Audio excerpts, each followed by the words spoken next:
Take care of your words. நம்ம பேசுகிற வார்த்தைகளை குறித்து நாம் ஜாக்கிரதையாக இருக்க வேண்டும். ஏன் ரொம்ப ஜாக்கிரதையாக இருக்கணும் அப்படின்னா, நீதிமொழிகள் 18:21 சொல்கிறது, மரணமும் ஜீவனும் நாவின் அதிகாரத்தில் இருக்கிறது, அதில் பிரியப்படுகிறவர்கள் அதன் கனியை புசிப்பார்கள். அப்போ நம்முடைய நாவு வந்து ஒரே நேரத்தில் ஸ்டீரியோ மாதிரி டபுளாக போகும். அதை கரெக்டாக யூஸ் பண்ணணும் இல்லையா? அதில் மரணமும் இருக்கு, அதில் ஜீவனும் இருக்கு. அதில் ஜாக்கிரதையாக யூஸ் பண்ணலன்னா அது நம்முடைய வாழ்க்கையை என்ன பண்ணிடும், கெடுத்து போட்டுரும் இல்லையா? ஒரு கத்தி மாதிரி தான். ஒரு கத்தி எடுத்துக்கிட்டிங்கன்னா அதை வைத்து நாம காய்கறிகளை வெட்டவும் செய்யலாம். அதில் கொஞ்சம் அஜாக்கிரதையாக இருந்தீங்கன்னா வெஜிடேரியன் நான் வெஜிடேரியனாக மாறிடும் இல்லையா? விரல் துண்டா போயிடும் இல்லையா?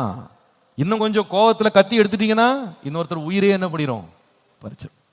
அதனால இந்த வார்த்தைகள் கூட அதே மாதிரி தான். வார்த்தைகளாலேயே நீங்க ஒருத்தருக்குள்ள அன்பையும் நேசத்தையும் பெருக பண்ணலாம். வார்த்தையினாலேயே 2 பேர் பிரிஞ்சே போயிடலாம் இல்லையா? காதலர்கள் விரும்பி செய்யற காரியம் என்ன? என்னதான் பேசுவாங்கன்னே தெரியாது, பேசிக்கிட்டே இருப்பாங்க. பேசி பேசி அவர்களுக்குள்ளே காதல் பெருகிறதா சொல்றாங்க. ஆனா அதே வேளை குடும்பங்களுக்குள்ள இவரோட வாழவே மாட்டேன் என்ற ஒரு தீர்மானத்துக்கு வருகிறார்கள். அதுவும் எதனாலே? பேசிதான். பேசி பேசி பேசி பேசியே சண்டையை வளர்த்து அதே வாய் தான். இதுக்குன்னு ஸ்பெஷலாக வாயிலாம் இல்லை. ஒரே வாயில தான் சண்டையும் வருது, அன்பும் வருது. ஒரே வாயில பேசுகிற வார்த்தைகளால் 2 பேரும் இணக்கமாக மாறிடுறாங்க, அல்லது 2 பேரும் ஒருத்தர் முகத்தை ஒருத்தர் பார்க்க மாட்டேன்னு பிரிஞ்சும் போயிடுறாங்க.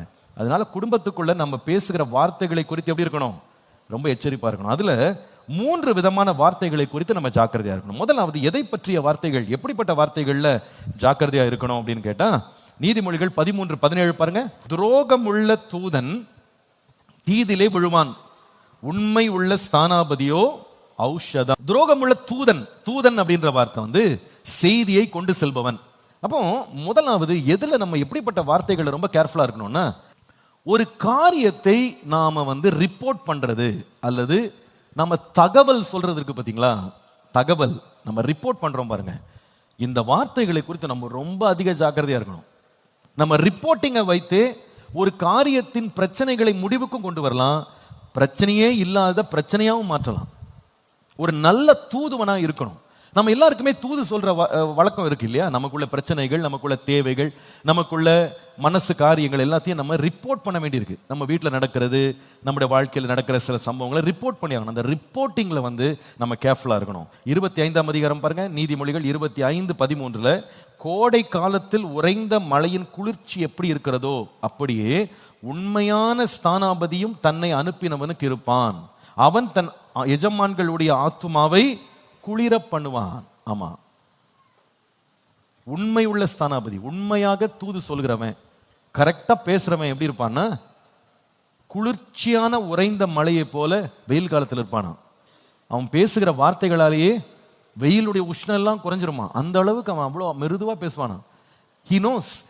ஒரு காரியம் வந்து உக்கர கோபத்தில் போயிட்டு இருக்கும் போது ஒரு காரியத்தை ரிப்போர்ட் பண்ணும்போது அந்த காரியத்தை சொல்ற விதமா என்ன பண்ணுவான், பொறுமையாக யோசிச்சு நிதானிச்சு சொல்லுவான். இந்த ரிப்போர்ட்டிங் ரொம்ப இம்பார்ட்டன்ட். ஒருவற்ற ஒருவர் ஒரு காரியத்தை நம்ம பகிர்ந்து கொள்ளும் போது கூட கேர்ஃபுல்லா ரிப்போர்ட் பண்ணணும். பாருங்க, ஒரு கணவன் மனைவி 2 பேரும் பேசிட்டு இருக்காங்க. உதாரணமா அவங்க பிள்ளையை பத்தி டிஸ்கஸ் பண்றாங்க வச்சுடுங்களேன். அந்த பிள்ளை என்னமோ சின்னதா ஒரு தவறு செஞ்சிருப்பான், ஏதோ ஒரு சின்ன ஒரு மிஸ்டேக் நடந்திருக்கும்.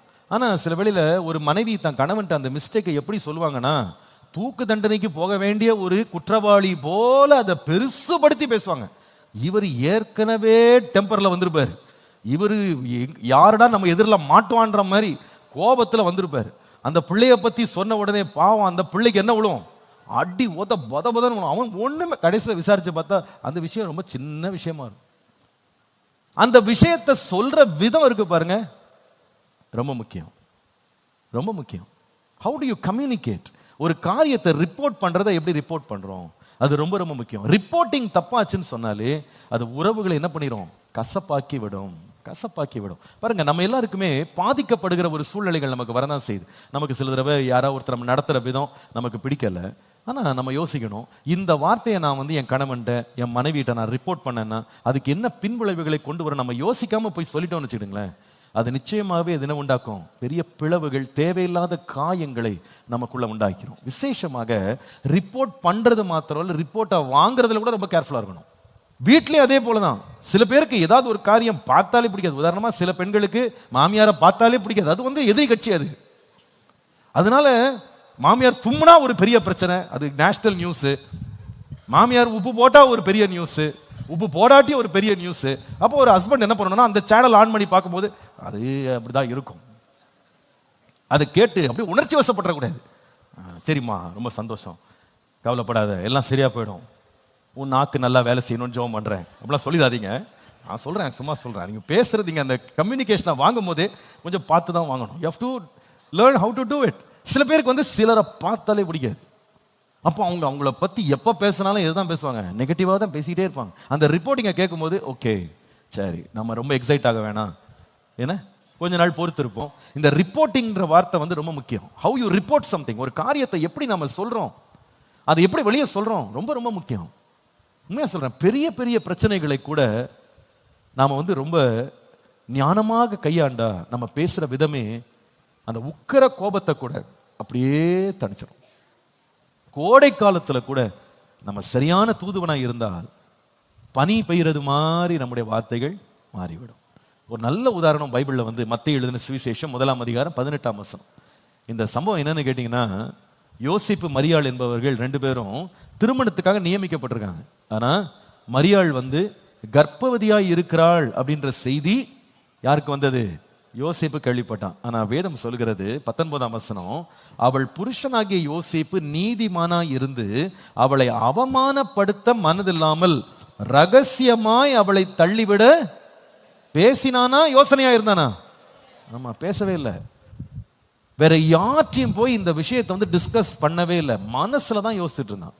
கொஞ்சம் யோசிச்சு பாருங்களேன், இதை போய் ஒரு 10 பேர்கிட்ட பேசியிருந்தா என்ன மாதிரி கதை நடந்திருக்கும்னு கொஞ்சம் யோசிச்சு பாருங்க. நிச்சயமா அவனுடைய வார்த்தைகளை கேட்டவங்க என்ன சொல்லியிருப்பாங்கன்னா, நீ எதுக்கு அவளோட இருக்கிற, அவளை விட்டுட்டு நீ போயிடு, அப்படிதான் தூண்டியிருப்பாங்க. ஆனா அவன் என்ன செய்தான்னா மனசுலேயே வச்சு யோசிச்சுட்டு இருந்தான். வேதம் சொல்லுகிறது, இப்படி அவன் யோசனையா இருக்கும்போது கர்த்தர் தூதனை அனுப்பினார். அவளை சேர்த்துக்கொள்ள பயப்படாத, அவளிடத்திலே உண்டாயிருப்பது பரிசுத்த ஆவியினால் உண்டாயிருக்கு அப்படின்னு சொல்லி ஆண்டவர் பேசி காரியங்களை சாஃப்டா முடிச்சுட்டார். பாருங்க, நம்ம ஒரு காரியத்தை எப்படி ரிப்போர்ட் பண்றோம்ன்றது ரொம்ப முக்கியம். எல்லாத்தையுமே சொல்லணும்னு அவசியம் இல்லை, எல்லாத்தையும் மிகைப்படுத்தி சொல்லணும்னு அவசியம் இல்லை, எல்லாத்தையுமே ரொம்ப சீரியஸா விலாவரியா சொல்லணும்னு அவசியமே இல்லை. நம்ம சொல்ற ரிப்போர்ட்டிங் கூட நம்ம எந்த லிமிட்ல சொல்லணும், எந்த அளவுல சொல்லணும், எவ்வளவு நேரம் சொல்லணும், எந்த வார்த்தைகளை பயன்படுத்தணும், இதை நம்ம ரொம்ப நிதானித்து சொல்ல வேண்டியது ரொம்ப ரொம்ப அவசியம். How to you report a matter? யோசிச்சு பாருங்க, ஒருத்தருக்கு ஒருத்தர் நம்ம சொல்லுகிற செய்திகளால எத்தனை முறை நம்ம ஃபேமிலிக்குள்ள எவ்வளவு காம்ப்ளிகேஷன்ஸ் கொண்டு வந்திருக்கோம் தெரியுமா? எவ்வளவு சிக்கல்களை உண்டாக்கியிருக்கோம் தெரியுமா? அதை நம்மளால என்ன பண்ண முடியல, பிரிக்கவே முடியல. சில காரியங்களை சொல்லாமல் இருப்பதே நல்லது. சொல்லவே வேணாம், அப்படியே விட்டுறலாம். கேட்டனா கேட்டதோட நிறுத்திக்கணும். அது திருப்பி இன்னொரு முறை யார்ட்டையும் சொல்ல, அது இன்னும் பிரச்சனை என்ன ஆகிடும், பெருசாக. அமைதியாக விட்டுரும், அமைதியாக விட்டுரும். How to you report something? பிரச்சனை இருக்க தான் செய்யுது, உள்ள பெரிய பிரச்சனை தான். வெளியே வரும்போது அப்படியே சாஃப்டா ஒண்ணுமே தெரியாத மாதிரி, நீ ரொம்ப படிக்கிறியா, யாருமே உன்னோட சேர்ந்து படிக்கவே முடியலையா, எப்படி கூட்டு போயிட்டாங்க பாருங்க. Reporting, have you report something. அவங்களுக்குள்ள என்ன விதைக்கிறோம், அதுக்கு நம்முடைய வாய் தானே, வாயின் வார்த்தைகள் தானே. ஒரு பிரச்சனை நம்ம வீட்டில் வருது, ஒரு குழப்படி வீட்டில் வருது, எப்படி அதை நம்ம ரிப்போர்ட் பண்றோம், யார்கிட்ட சொல்றோம்ன்றது ரொம்ப ரொம்ப முக்கியம், ரொம்ப ரொம்ப முக்கியம். சில பேர் பார்த்தீங்கன்னா யாதும் ஊரே யாவரும் கேளீர் தான். அவங்க குடும்ப பிரச்சனையை வீட்டுக்கு வர்ற வேலைக்காரியிலிருந்து, ரோட்ல குப்பை அழுறவங்ககிட்ட இருந்து, வீட்டு சொந்தக்காரங்கிட்ட இருந்து, பக்கத்து வீட்டுல இருந்து, நின்று பேசுறவங்க, உட்காந்து பேசுறவங்க, மார்க்கெட்ல காய்கறி விற்கிறவங்க இருந்து நின்று தங்க கதையை போய் சொல்லாட்டி அவங்களுக்கு தூக்கம் வராது. ஆக அவங்க வீட்டார் எங்க போனாலும் எல்லாரும் முறைச்சு முறைச்சு பார்ப்பாங்க, என்னமோ குற்றவாளி நடந்து போற மாதிரி பார்ப்பான். ஏன் இது நடந்தது? எல்லாத்தையுமே பேட். அது சில பேருக்கு அது என்னமோ ஒரு புது ஒரு தெம்பு வந்துருது. தங்கள் கணவனை பத்தி கேவலமா 10 இடத்துல சொன்னாதான் இவங்களுக்கு நல்ல பேர் கிடைக்கிற மாதிரி ஒரு ஃபீலிங் கிடைக்கும். யார்கிட்ட போய் பேசுறாலும் 2 நிமிஷம் பேசி 10 நிமிஷம் ஒரு ஆள்கிட்ட பழகிட்டா போதும். சிஸ்டர், என் புருஷனுக்காக கொஞ்சம் ஜெபம் பண்ணிடுங்க, அவர் இதுல சரியில்லை அதுல சரியில்லை. பார்த்தா உலகமே எழுப்புதலுக்காக ஜெபம் பண்றதை விட்டுட்டு இந்த புருஷனுக்காக தான் ஃபர்ஸ்ட் ஜெப குறிப்பே. கடைசியில் ஒரு நாள் புருஷன் தெரியாம அதே ஜெப கூட்டத்தில் போய் உட்காருப்பார்.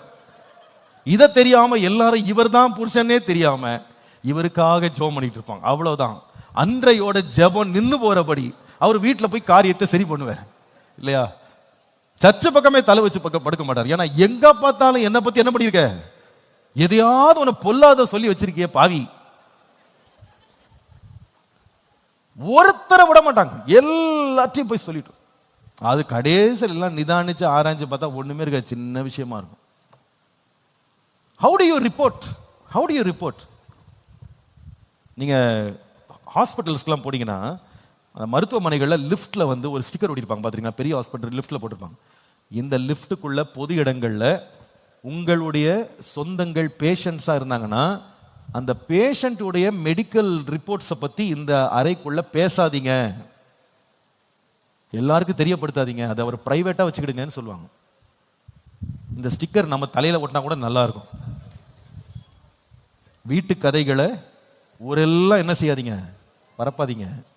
யாருக்கு தேவையோ டாக்டருக்கு தெரிஞ்சா போதும், அவங்க ஒருத்தர் ட்ரீட் பண்றாருல அது போதும், அங்கேயோட முடிச்சிருங்க. பொது இடங்கள்ல கொண்டு போய் என்ன பண்ணாதீங்க, பேசாதீங்க. அது சில பேர் பார்த்தீங்கன்னா ஒரு 4-5 சகோதரிகள் ஜெப ஐக்கியத்தோடு இருப்பார்கள். அங்க ஜெப ஐக்கியம் நடக்குதோ இல்லையோ அவங்க குடும்பத்தினுடைய சகல கசமுசாவும் என்ன இருக்கும் அவங்களுக்குள்ள பேசப்படும். எல்லாம் எதுக்காக கூட சொல்லுவார்கள் நினைக்கிறீங்க? ஜெபிச்சுக்கிடுங்க, ஜெபிச்சுக்கிடுங்க. இந்த சகோதரி பாத்தீங்கன்னா இந்த ஒரு குழுவுல மாத்திரம் அங்கத்தினர் கிடையாது, இவங்க இந்த மாதிரி 50 குழுவுல என்ன இருப்பாங்க, ஐக்கியமா இருப்பாங்க. அவங்களும் என்ன பண்ணுவாங்கன்னா தங்களுக்கு எதுக்குமே சம்பந்தமே இல்லாத ஜெப குறிப்பை அந்த சிஸ்டர் சொன்னாங்க, வேற யார்ட்டையும் சொல்லிடாதீங்க, உங்க குழுவுல மாத்திரம் நீங்க என்ன பண்ணுங்க, நீங்க சொல்லுங்க. இது வந்தா எப்ப வராதோன்னு சில சகோதரிகள் காத்து கிடப்பார்கள். அவங்க உடனே ஃப்ரீ டெலிவரி எல்லாருக்கும் உலகம் முழுவதும் பரவிவிடும். Be careful how you report, what you say. ரொம்ப காஷியஸா இருக்கும். கர்த்தர் உங்களை ஆசீர்வதிப்பார். ஆமென். என்ன சத்தம் வர மாட்டேங்குது? ஆமென். யோசேப்பை போல இருக்க வேண்டும். சொல்லுங்க, எப்படி இருக்க வேண்டும்? ஆமா, யோசேப்பை போல இருக்க வேண்டும்.